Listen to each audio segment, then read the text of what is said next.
Hi, everyone. Welcome to another episode of the Taiwanology podcast. This is your host, Guangying Liu from Commonwealth Magazine in Taipei. So today we're talking about why American businesses are bullish on Taiwan. That could be a counterintuitive question, but we have the best guests to talk about it. So a couple of weeks ago, the American Chamber of Commerce in Taiwan, or AmCham, released the latest installment of its annual white paper. This is the first white paper published since the inauguration of President Lai Ching-te, making a significant moment as Taiwan stands at the threshold of a transformative era. For decades, the American business community has played a pivotal role in shaping Taiwan's economy and enhancing the lives of its people. I have myself really fond memories of childhood visits to Taiwan's very first McDonald's in Taipei, which opened 40 years ago right next to the AmCham office on Minsheng East Road. It's really close to where my grandma used to live. So I really have really good memories. I think it just went some renovation recently. And what's crucial is that American investment has played really important roles for Taiwan. The U.S. is Taiwan's second largest source of foreign direct investment, following the Netherlands, and its second largest trading partner for goods. Beyond these numbers, the U.S. is arguably Taiwan's most important strategic partner in many ways. Today, we're honored to have Dan Silver, the chairperson of AmCham Taiwan, which is the American Chamber of Commerce in Taiwan, to join us to discuss the latest white paper and share his insights on how U.S. businesses perceive Taiwan's future trajectory. Welcome to the studio, Dan. Thank you. Thank you. So this is, I heard that Dan's very first podcast experience. Are you nervous? I have never been in a setup like this before, so it's all new, and I'm excited to try something different. Okay. Good. So first of all, Dan, tell us a little bit about yourself. I forgot to introduce your another really important job title, which is the General Manager of Boston Scientific. Tell us about that job. Sure. So I am very happy to serve in two different roles. My day job is the General Manager of Boston Scientific, which is a top 10 global medical device company, as the name implies, based in Massachusetts in the United States. And as a general manager, I'm responsible for all of the activities of our company inside Taiwan. And how did you become the chairperson of AmCham? When did it start? So I've been in Taiwan since 2009. And with the brief exception of a couple of years in Japan, I've been here throughout that time. As I mentioned, we're in the medical device space. And I've been in this space for decades now. Medical devices, much like pharmaceuticals, is a highly regulated area.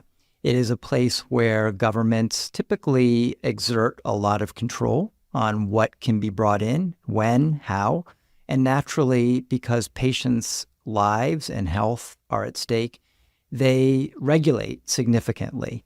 They have, here in Taiwan, for example, we have the Taiwan Food and Drug Administration, which in many ways functions in the same way as the U.S. Food and Drug Administration. FDA. Right.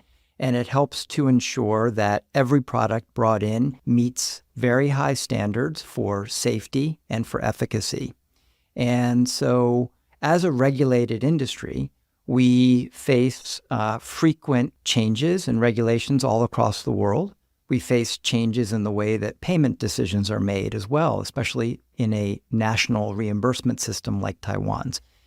In the early days when I first got here and was working for actually a different company in the medical device space, I came to realize very quickly that those regulations here in Taiwan were having a very dramatic impact on the fate of our business and the way that we bring technologies to physicians and patients here in Taiwan.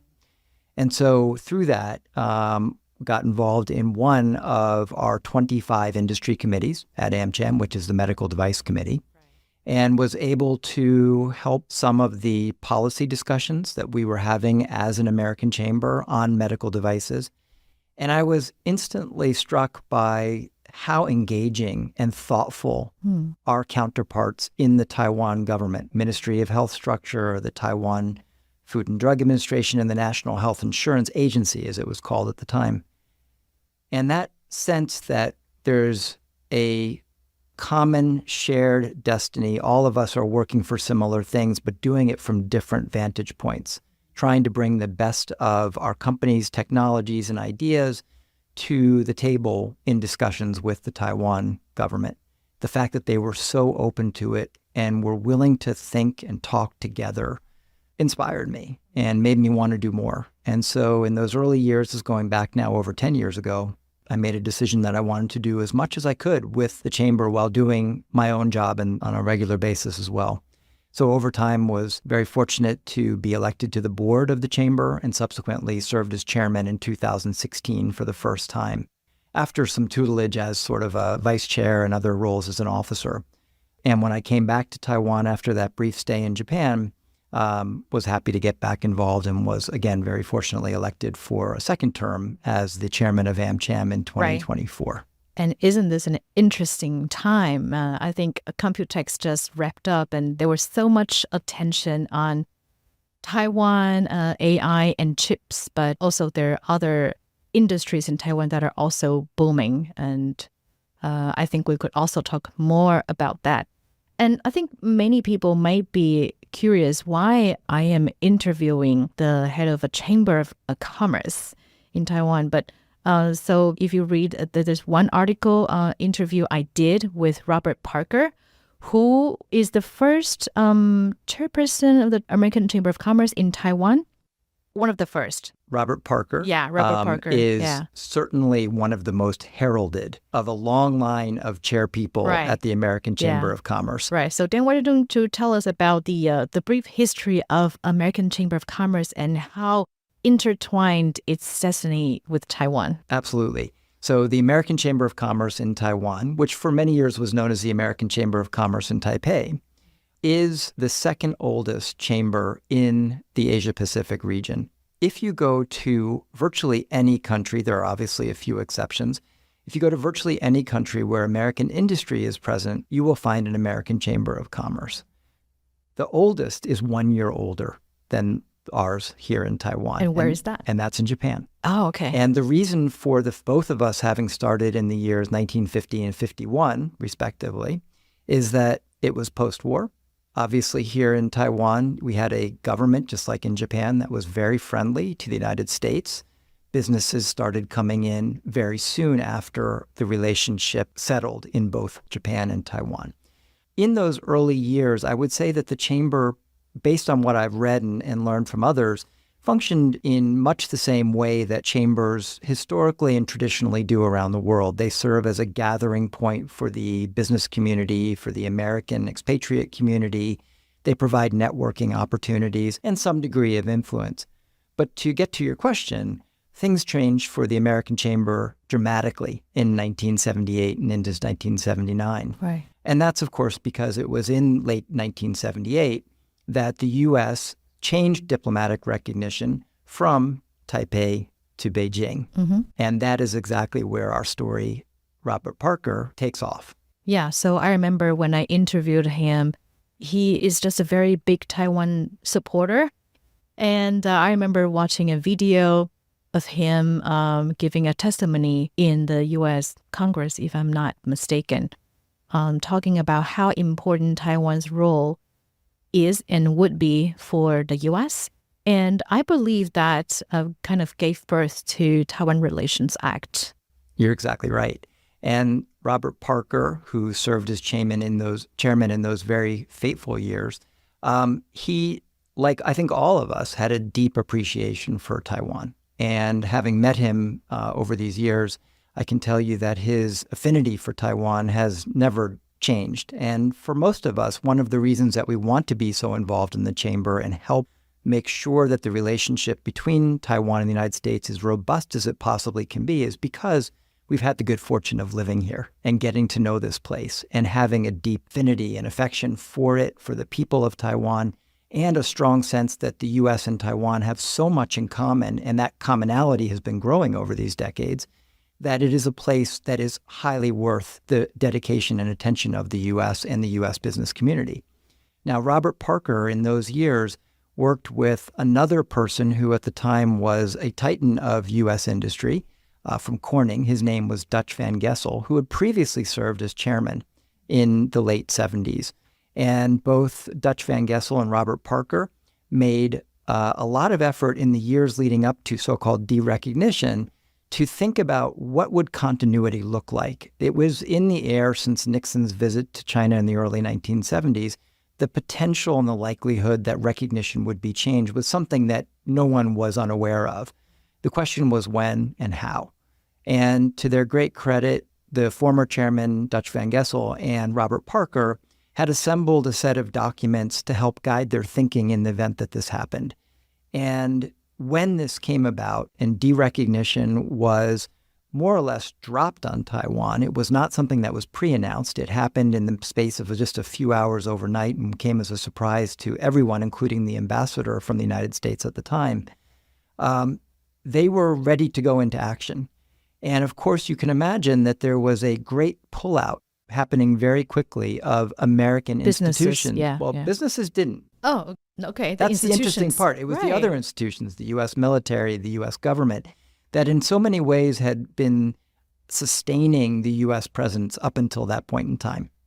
Now, when we have businesses remaining, but the U.S. government pulling out, that's when things changed and the chamber's role also took on a new significance. I see. So it's interesting that the businesses didn't pull out immediately. I really think that Taiwan's economy kind of grew up together with American businesses. That's my impression. For example, McDonald's is what I just mentioned, and also GE General Electric is also the manufacturer of a lot of power generating equipment, including nuclear and natural gas, and also a lot of electricity parts. And I really think that the role that American businesses played in Taiwan's economy, no one can deny its importance. And that's exactly the position that Robert Parker took in those years, 1978 and 1979. The U.S. businesses were and are here to stay. They are committed. Dutch Van Gessel, who I mentioned was a previous chairman, he was with Corning, one of the biggest, most iconic brands here in Taiwan. Still very big in Taiwan. Huh? Huge. Yes. They make, if not glass. all, the majority of Gorilla Glass used in iPhones here. Right. And so you can imagine that in those very pivotal moments in the late 1978, entering 1979, the business community was thinking about, okay, we are here to stay. How do we ensure that all of the ecosystem around us that has been a part of our lives and our businesses and the Taiwan community as a whole, how do we ensure that that is going to have a future? And that's where Robert Parker really stepped in and said that things need to be treated in a much more serious and diligent way than perhaps the Carter administration at the time had really been giving thought to. And so he, using those ideas that he and Dutch Van Gessel had generated in the years prior, made it his mission to work with U.S. government and the U.S. Congress to define what the shape of Taiwan-U.S. relations should be.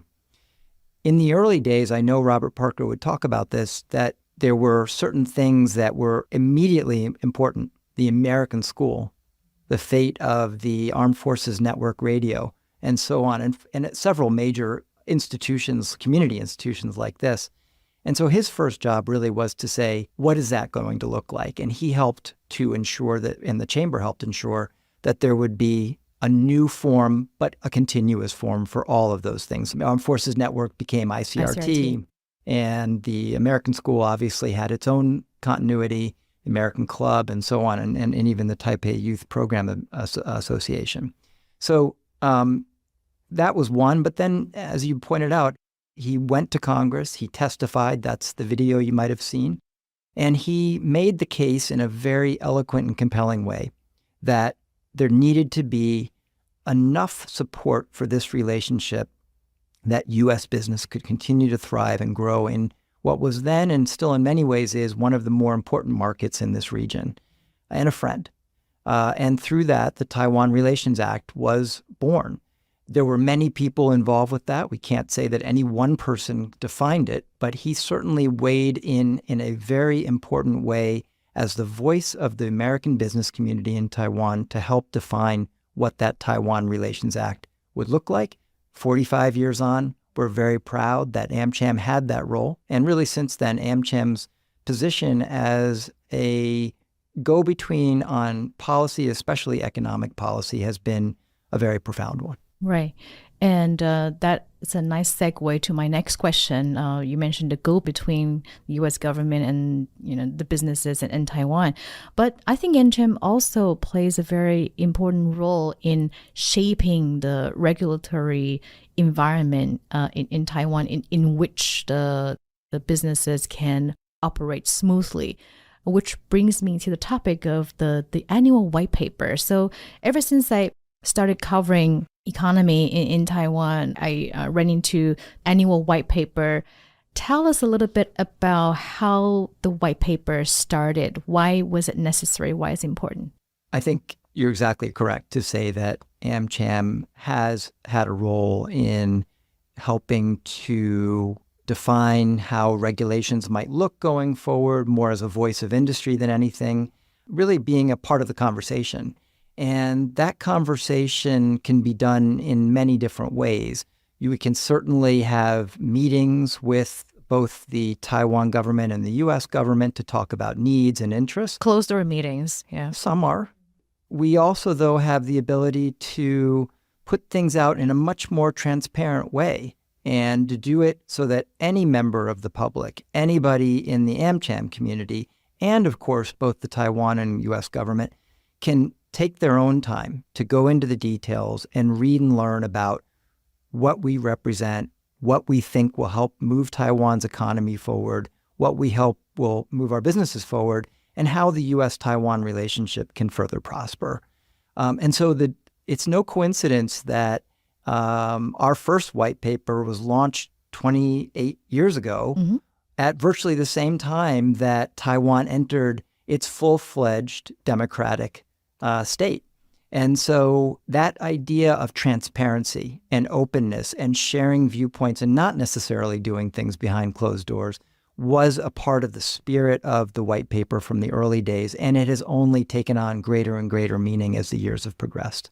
I see. So it coincided with Taiwan's opening up because it was a democratic institution and presidential elections happened.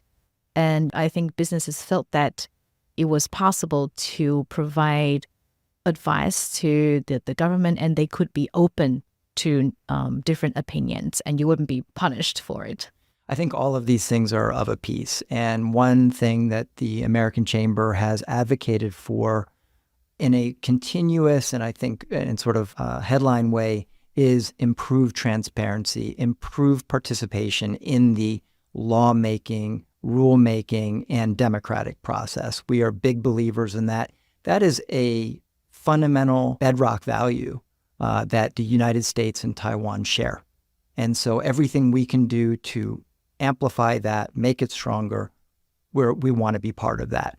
And you're exactly right. When it comes to the regulatory environment, we have been for many years advocating for even greater transparency, and I'd be glad to talk a little bit more about that. But the white paper really does represent our positions on how both regulatory transparency and specific regulations can be bolstered for the betterment of Taiwan's economy and our businesses here. Okay. Thank you, Dan. We're going to take a break. When we come back, we will address the issues mentioned in this year's white paper, and hopefully we'll hear some examples of how Taiwan can make its investment environment even more transparent.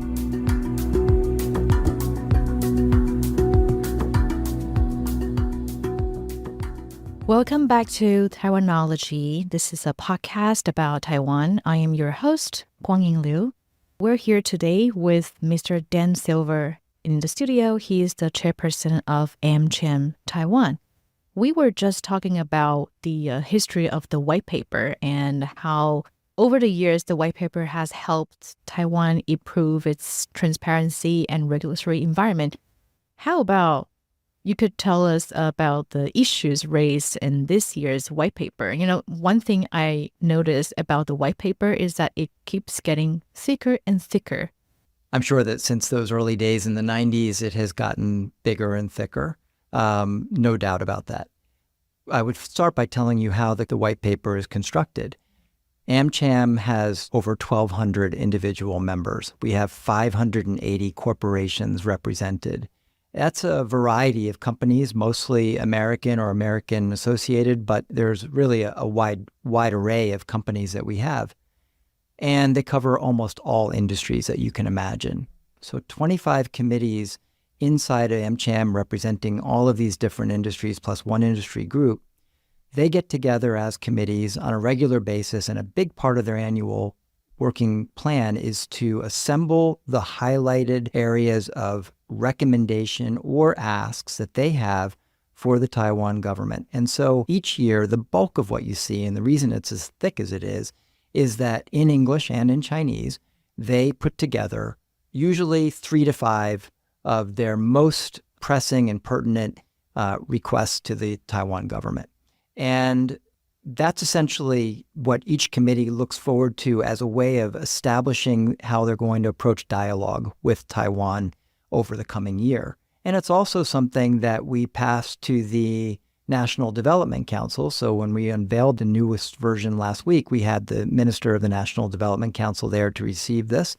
And he very graciously spent time with us to talk about his views as a new administration and a new minister of the NDC. And all of those then will be taken and spread throughout the Taiwan government and discussed with us as time goes on. But that's not the only thing we do. We also have overarching messages that go to both Taiwan in one section and to Washington. These are the main government stakeholders that we address, and we want to be sure that we are talking about what's important to our members as the year rolls forward. So I would say that overall, this year we have around 97 topics, which are really cutting across all of those different 25 or 26 industry committees. And in total, these are going to be things that we expect to come up again and again in our discussions, both with visitors from Washington and with Taiwan. How to decide which topics go into the book and which don't? It's a great question. And the committees work with the staff at AmCham, which is an incredible team, for 5 or 6 months. So actually really longer. And shouting competition. Yeah, I mean, all sorts of, and of course, keep in mind that as we were working on this for all these months, we not only have to finalize what are going to be those highlighted recommendations, we have to prepare to have them translated either from Chinese to English or English to Chinese, and of course, published and readied for a big event. And also the wording. Event. You want to be harsh or you want to be warm? We want to be direct enough to be understood. But the fact is that one of the great things about being in Taiwan, about being a part of the American business community in Taiwan, is that we really do feel we are all in this together. Nothing serves our businesses better than Taiwan's further prosperity and growth. Right. So Dan, could you give us one example of one of the issues raised in this year's white paper? It could be a new issue, could be something that comes up over and over again. Like what could be something that would be raised as an issue in the white paper? So let me talk about something that you mentioned earlier, which is Computex. Right. I work next door to the Nangang Exhibition Center. Computex was an incredible event this year. Traffic was backed up for kilometers, bumper to bumper, going to that site. It is an industry that a lot of our members care deeply about, are very much invested in. And whether we have members that are on the consumption side or the production side, everything about the future of Taiwan and the semiconductor and AI space depends on energy supply, predictable, reliable energy. And so a lot of what we heard in the white paper was really about boosting not only the supply and assuring the supply of energy, but also transparency in how prices are set and in how decisions are going to be made that will have a strategic impact on both the production and demand side of the energy equation. So in previous surveys, we found that 71% of our members have concerns about the future supply of renewable energy in Taiwan, which, as we know, is going to be the main thrust of energy generation in the future, according to Taiwanese governments. So ultimately, that issue comes up again and again, and it is very much fundamental to our members' interests and needs, and I think also fundamental to all of us in Taiwan. Right, that's true. It is, for our listeners, you would know that energy is my favorite topic because I'm an energy and climate reporter.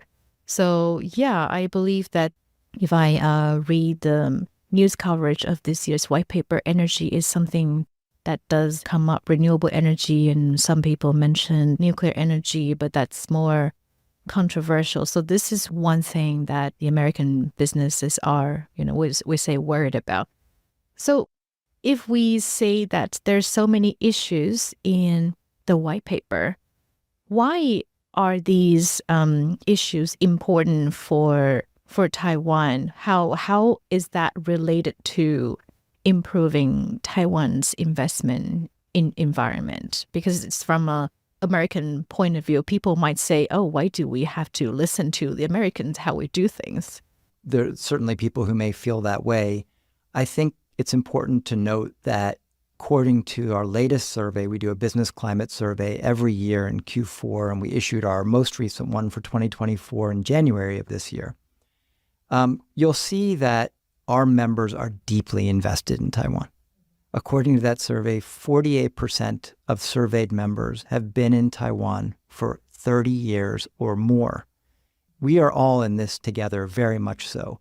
It is also true that Taiwanese people make up the majority, we believe, of business leaders, certainly business employees among our members. Right. And of course, occupy positions of authority and executive leadership positions at our headquarters in many cases too.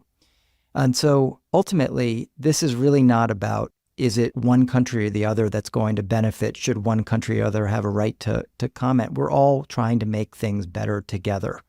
And I do believe that the Taiwan government, to its great credit, has recognized that ultimately we are trying to build a better future. Right. Now, one thing that I can say will serve in a different way, maybe than expected, will serve the interests of all, is that we've advocated for good regulatory practice for years now. And good regulatory practice ultimately means that with so many important regulations being issued through the executive branch, whether it's the United States or Taiwan, that there is a way for the public, any member of the public, to weigh in, to comment on draft regulations from the executive branch before they are finalized. And this is a very fundamental way of expanding democratic participation and transparency. Has that been implemented? Absolutely. Taiwan has a fairly advanced form of what's called the Administrative Procedure Act and the notice and comment period. So notice means that the regulations are put out early by the ministries, or in the U.S., the cabinet departments that put them out. And there is a comment process, which typically in the United States would be 60 days. Taiwan, I would say, has on paper a very nice system, and in fact, it has been improving. And that system has been in place for at least the past 20 years. Whether all regulations get that treatment, meaning that there's a notice, there's a chance for comment, and maybe most importantly, that the comments are responded to with meaningful feedback and an explanation in general terms of why a specific comment is to be included or is not. And there's also often things like budget impact analysis and so on. We have advocated for this for years. It was enshrined in the 21st Century Initiative on Trade between Taiwan and the United States, which was signed by President Biden last June after lengthy negotiations, still ongoing, by the way, for the second part of that. And this is something that we believe ultimately benefits all members of the public, including our business members. Right, I see. So that's a very good example that also strengthens our democratic institution, I believe. And then you also mentioned, I was checking the news covering the white paper. There were some comments you made during the press conference. I would like to ask you about that. So you raised the issue that Taiwan's regulatory framework should be more transparent, predictable, and aligned with international standards. Would you like to comment on that? And what would be an example of how that can be improved? So it's first important to mention international standards are constantly changing. Right. And the reason is our economy is changing. Technology is changing faster than ever.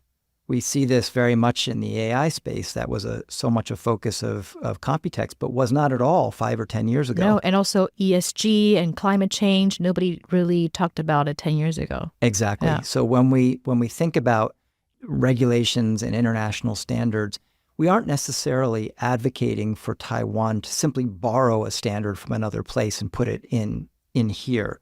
We're talking about a process of how you get to world-class standards, and that is through public participation, meaningful public participation. I think that with so many changes happening in the technology space and therefore in the economy, nobody, even a government agency that specializes in a certain area, can be considered the absolute expert in that area, decisive expert. So in a way, we look at the good regulatory practice and this idea of notice and comment as a kind of crowdsourcing mechanism.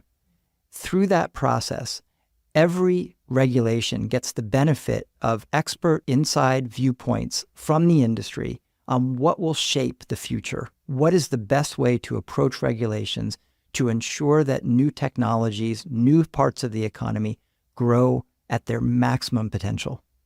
If those people, those stakeholders are denied the chance of weighing in on regulations in the drafting process, it's very likely that time will have to be taken later to revamp or issue new ones. Things that could have been captured from the beginning are not.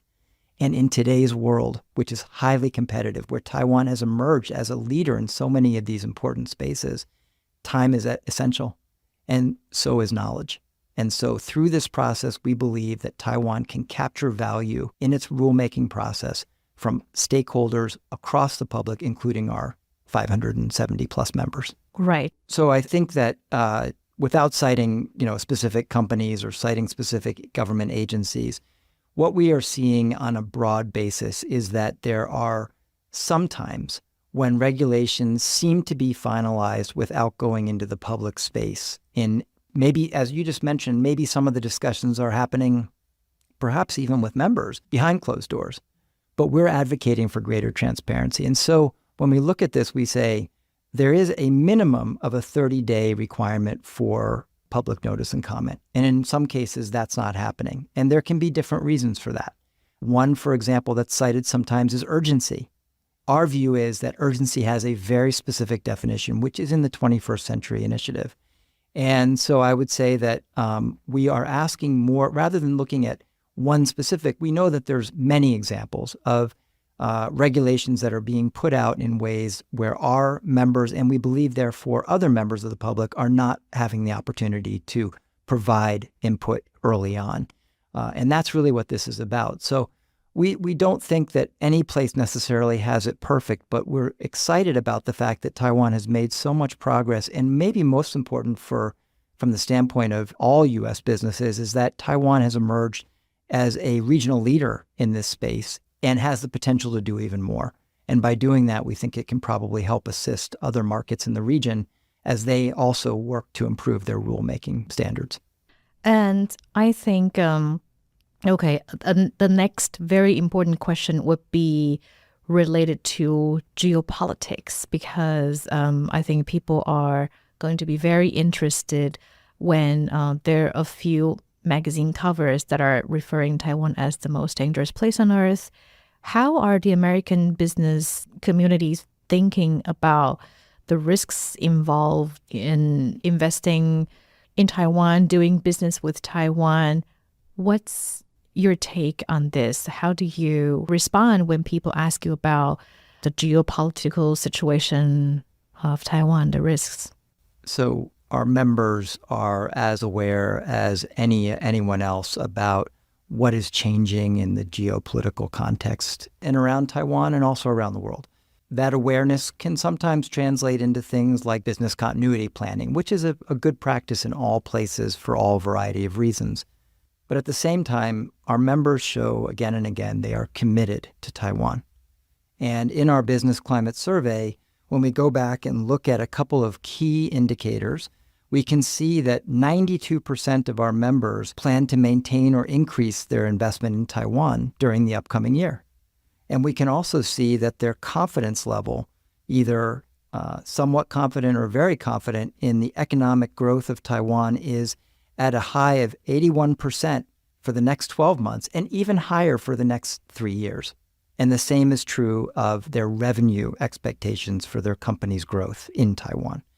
So all of this really does speak to both being realistic, but realistic also about what a profound opportunity our members have in Taiwan and how that can continue getting better and better.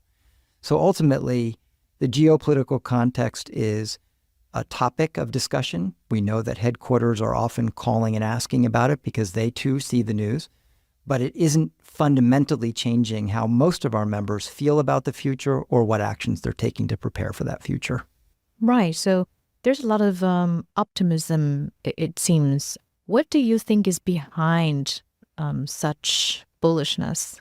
Taiwan, as a market that in so many ways resembles and feels familiar to American business, is a place that is predictable. It is a place where growth can be forecast in the future, where investment decisions can be made with confidence, where rule of law prevails. And all of these things together add up to a sense of assurance in today's world, but also about the future. And of course, again, going back to Computex, we see what an important role Taiwan is playing and will continue to grow and play in the future development of the world's economy. But I think beyond all of that, it comes back to people. All of us who work here and have worked here are incredibly inspired by the people we work with, their talent, their humble approach to their work, their dedication, the fact that it is such an innovative population, and the fact that in so many ways it just gels with U.S. company cultures. And so ultimately, we think of this place as an important, maybe not the biggest anymore, or maybe not the biggest, but an important part of our global structures and our structures here in the Asia-Pacific region. More and more international people working in Taiwan, also people who want to become Taiwanese. And this is something about immigration policy that I want to talk about. So some people might consider Taiwan a Chinese society, but some people say that it becoming an immigrant society. Last time I checked, so the international population in Taiwan is close to 4%. I think it's 3.7 or 3.8%. Which is higher than in Japan. But it seems like that the immigration policy of Taiwan has not seen many change. And there are some people who are calling for better regulation and maybe relax the rules for international people to work and live here and even to get Taiwanese citizenship. What's the AmCham's observation on that, and what do you think what needs to change? AmCham in 2024 has made diversity, equity, inclusion a flagship project. We had a very nice event last month that involved the Vice President Xiao, and we talked a lot about different aspects of how Taiwan can address its chronic talent shortages. Those shortages are really driven by a couple of factors. One is simply the rapid aging of Taiwan's population, which is set to become a super-aged society in the coming years, passing the 20% mark for the ages of 65 and above. It's also perhaps driven to some extent by brain drain, people moving to more lucrative opportunities in other markets. But I think that we see all maybe non-traditional sources of talent as opportunities for Taiwan. And so, for example, the disabled population, we believe, is one that can be effectively engaged to do more and be more productive, and given that opportunity, will actually be an important part of Taiwan's future talent growth. But as you say, another one is foreign talent. And we are in favor of seeing as much liberalization of that as Taiwan can accommodate.